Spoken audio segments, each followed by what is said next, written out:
결국 지옥문이 열리나 한은이 빅스텝을 강행할 것이라는 소식이 들리고 있습니다. 큰일 났습니다. 국민들이 이제 다 죽게 생겼습니다. 정말 이것은 지옥문을 열고 있다. 누가? 한국은행에서 지옥문을 열고 있다. 저는 그렇게 보고 있습니다. 미국과 우리는 다르죠. 우리는 금리를 올릴 수 있는 기초 체력이 안 됩니다. 펀더멘탈이 안 돼요. 그런데 왜 이렇게 금리를 올리려고 국민들을 죽이려고 이렇게 이런 난리를 피울까요? 저는 참으로 아이러니하다. 수수께끼다. 저는 그렇게 보고 있습니다.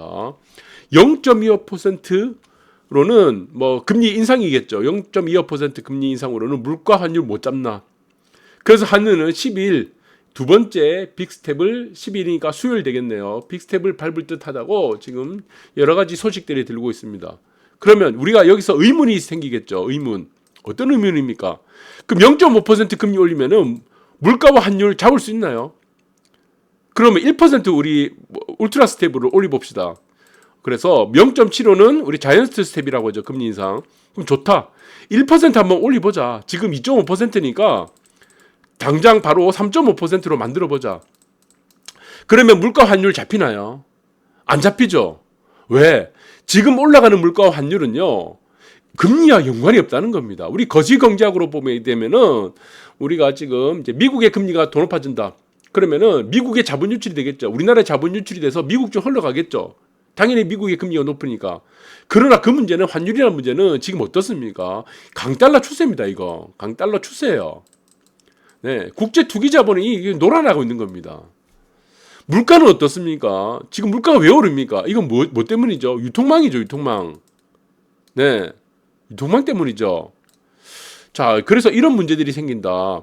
네, 그래서 지금 이러한 지금 물가와 환율 이런 문제들은 지금 금리 인상하고는 연관이 없습니다. 자, 그래서 지금 굉장히 안타까운 일이 아닐 수 없다고 지금 생각되는데, 네, 그래서 지금 물가가 지금 올라가는 것도 마찬가지다. 지금 가장 큰 이유도 마찬가지겠지만 지금 우크라이나, 러시아, 네, 이런 공급망, 유통망 이런 문제 때문에 생기는 거죠. 공급망과 유통망 이런 문제 때문에 생기기 때문에 이러한 것이 지금 0.5%를 올리든 1%를 올리든 2%를 올리든 물가와 환율 자체는 안 잡힙니다. 한국에만 지금 한국 원화가 강세가 뛰고 다른 나라는 다 미국의 강달러만 추세가 됩니까? 물가 우리나라가 금리를 올린다고 전혀 연관성이 없다는 겁니다.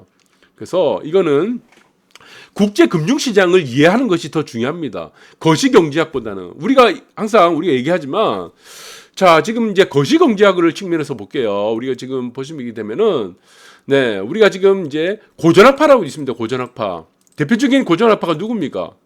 네, 이게 애덤 스미스죠. 네, 애덤 스미스. 여러분들 잘 아실 겁니다. 애덤 스미스. 보이지 않는 손. 그것이 뭡니까? 가격. 네, 그런데 여기서 이후에 나타난 것이 무엇이죠? 신고전학파. 네, 지금은 어떻게 분류가 되고 있습니까? 네, 케인지안 학파입니다. 케인지안. 케인즈를 중심으로 한 케인지안 학파가 있고 또 하나 시카고 학파가 있습니다. 시카고 대학 위주로 하는 시카고 학파. 이 시카고 학파는 무엇입니까? 이거는 지금 신자유주의 그러니까 시장의 기능을 중시하자는 겁니다. 시장 본연의 기능을 중시하고 규제를 지금 많이 하지 말자. 케인지안 학파는 무엇이죠? 케인지가 어떤 사람입니까? 대공황 때 네, 유효수요 이론, 가속도 이론, 뭐 고용 이론 이런 걸 만들어 가지고 정부의 역할을 중요시 여겼죠. 정부의 역할. 이 글자가 안 써지네. 정부의 역할을 중시하고 그리고 뭐 사회주의라든가 자본주의의 좋은 점만 따가지고 만든 겁니다. 그런데 지금 케인지안 학파와 지금 시카고 학파 여기서 대립이 되다가 지금 시카고 학파가 등장하게 된 계기가 뭡니까? 케인지안 학파를 가지고는 이게 정부의 역할로는 우리가 시장을 살릴 수 없다는 겁니다. 그것이 언제입니까? 1970년대 오일 쇼크 때문입니다. 지금과 같은 어떤 현상이 나타났습니까? 스태그플레이션이 나타났다는 겁니다. 이 스태그플레이션은 정부의 역할로는 정부의 규제로는 정부의 인위적인 금리 인상으로는 해결이 안 된다는 겁니다. 사실은. 그때도 물론 금리 인상을 했겠지만 시장이 본연의 본연의 기능을 중시해야 된다는 겁니다. 금리 또한 마찬가지입니다. 그래서 지금 지금 다음 달에 있죠. 미 연준이 또 이 연준을 장난친다고 했죠. 이 연준이 왜 지금 금리를 올립니까? 자산 가격을 하나 떨어뜨리겠다. 이 생각밖에 없어요. 자산 가격. 연준은 무엇 때문이죠? 유대 자본이죠. 유대 투기 자본. 네, 주인이. 그러니까 자이언트 스텝 확률이 80%라고 하는데 그럼 이것도 따라가야 되나요? 하느니 아니죠. 따라가면 안 됩니다. 이거 따라간다고 우리나라 금리 같이 올린다고 해서 물가와 환율이 잡히는 것이 아니라는 겁니다. 알아서 돼요. 알아서. 그거는. 네. 그래서 이 논리를 여러분들이 잘 보셔야 되는데 자, 그래서 안타까운 거는 이 한은인 총재라는 이창용 이 사람이 지금 몰라요. 아무것도. 이 사람. 그래서 지금 이 사람은 대한민국 국민 지금 다 죽이려고 하는 것 같습니다. 네. 그래서 지금 지옥에 지금 다 갖다 놓으려고 하고 있는데 그러면 우리 중요한 게 뭡니까? 한중일이죠. 한중일. 한국, 중국, 일본. 한중일은 어떤 모습을 보이는가? 이게 중요하잖아요. 우리나라만 지금 북치고 장구 친다고 이게 해결됩니까? 이 문제가. 그러면 중국 한번 볼게요. 중국 금리 올립니까? 아니죠. 계속 내리죠. 왜? 왜 그랬습니까? 자국 우선주의입니다. 자국 우선주의. 우리부터 살아야 된다는 겁니다. 우리가 지금 다 죽게 생겼는데 남의 눈치 어떻게 봅니까? 그러니까 금리 내리고 있어요. 중국 중앙은행 네, 기준금리가. 그리고 지금 일본의 중앙은행 기준금리가 어떻게 됐습니까? 변동 있나요? 그럼 한중일 우리 지금 중국이 있고 우리 여기 한국이 있고 또 일본이 있죠. 네, 한국 있고 글자를 잘못 썼네요. 똑같이 써야 됐죠. 중국 그 다음에 중간에 낀 게 한국 그 다음 일본 이렇게 했으면 어떻습니까? 다 지금 연계되어 있죠. 이 세 나라는 동아시아권에서. 경제도 뭐 여러 가지 다 얽혀져 있는데 그러면 한국만 왜 금리를 올리냐 이거죠. 한국만 왜 미국 따라가냐고요. 미국을 국민들 다 죽여가면서 네 중국 변동 없잖아. 오히려 내리잖아. 일본도 안 올리고 있잖아요. 한국만 왜 북치고 장구 치냐. 자, 그 문제는 저는 이것으로 기골된다고 봅니다. 네 대출 금리 부담으로 대한민국에 빚이 없는 사람 어디 있습니까? 대출금리 부담으로 연결된다. 이 말이 뭐죠? 지옥으로 간다는 겁니다. 지옥문 열린다는 거예요. 국민들의 입장을 단 한 번이라도 생각해 봤나요? 네. 지금 1% 금리를 올려보세요. 2%, 5% 금리를 올려도요. 물가와 환율 안 잡힙니다. 안 잡혀요. 0.25% 올리든 0.5% 올리든 그게 무슨 차이가 있습니까? 어차피 안 잡히는데. 그래서 지금 두 번째 빅스텝이 유력하다고 하는 이 바보짓을 구상하고 있습니다. 그러니까 지금 한국 사람들은 어떻습니까? 특히 이제 자금력이 취약한 이제 막 사회의 초년생들이겠죠. 사회 초년생 이제 직장을 잡은 사람들, 초년생들 어떻게 되겠습니까? 이 사람 어떻게 하겠어요? 결혼하겠습니까? 8,455만 원 빌린 2030 비자 부담이 눈덩이 지금 쌓인다는 거예요.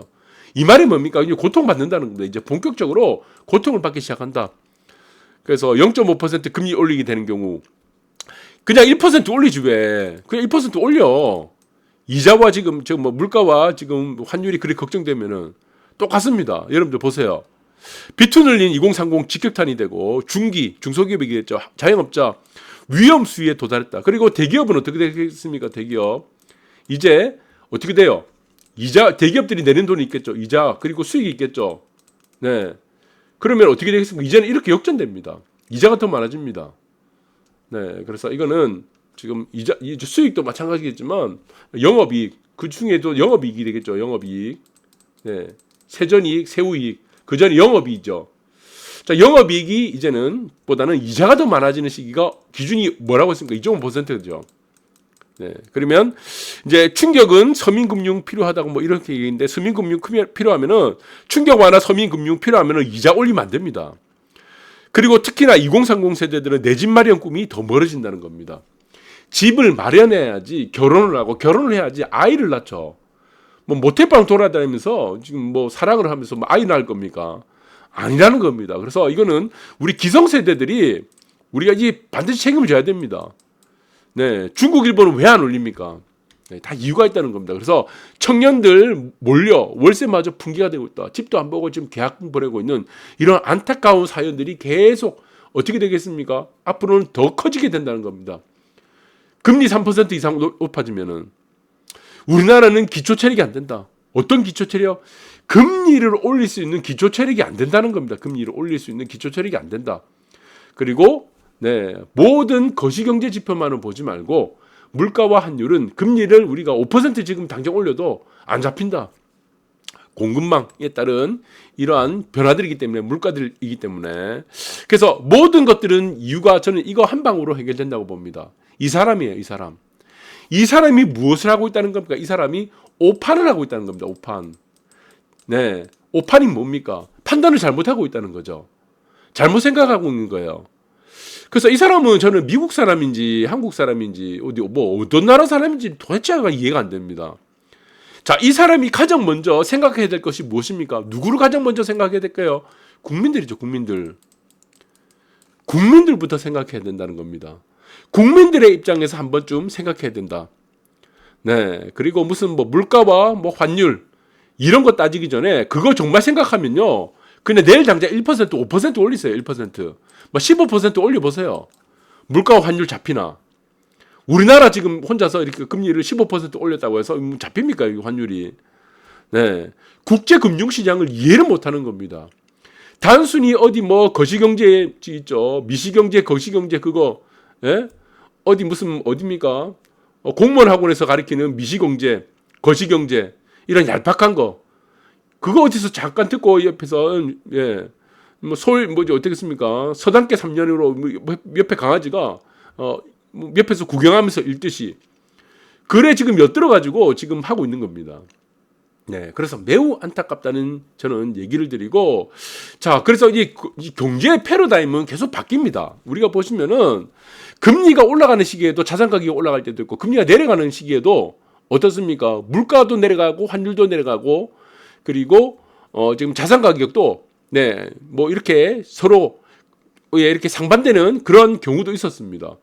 자, 그리고 우리가 미국보다도 금리가 낮았던 시기에도 오히려 더 환율이 안정됐던 시기들이 많았습니다.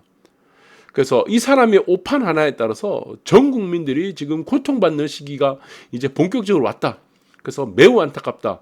그래서 저는 이 사람부터가 애국심부터 빨리 길러야 된다. 국민들을 사랑하는 애국심부터 제발 좀 빨리 길렀으면 좋겠다. 우리는 지금 당장 금리가 20%를 가더라도 물가와 환율은 절대로 안 잡힌다는 것을 이 국제 금융시장부터 익혔으면 좋겠습니다. 네. 그래서 우리가 지금 대학생, 지금 대학생 저도 이제 과외를 했습니다. 경제학 과외를 제가 몇 년을 했습니다. 제가 그쪽에 지금 공부를 하는 사람인데, 네. 그래서 이러한 지금 아주 지금 얄팍한 어떤 대학생, 거시경제, 미시경제 3학년 때 배웁니까? 2학년 때 배웁니까? 그런 얄팍한 어떤 기초 지식만 가지고 국가 경제를 다뤄서는 절대로 안 된다. 저는 그렇게 보고 있습니다. 감사합니다.